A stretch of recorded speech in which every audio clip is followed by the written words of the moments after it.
May maliliit na ano yung strawberry. Magkano ba itong isang piraso ng strawberry?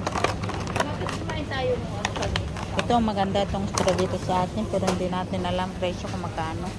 May mga sitaw. Yung sitaw nila lilindit-lindit oh. Yan. Saka ang palaya. Yan. Sarap kainin ito ang palaya. Kaya lang sobrang malaki naman. Kaya yung maliit lang, tama lang. Yan. Parehas din. Wala rin na bago. Magkano yung kilo nito? Oo, papalaya. Oo, kumuha ako. Hindi ko alam magkano kilo na. Oh, grapes. Iba-ibang klase ng grapes.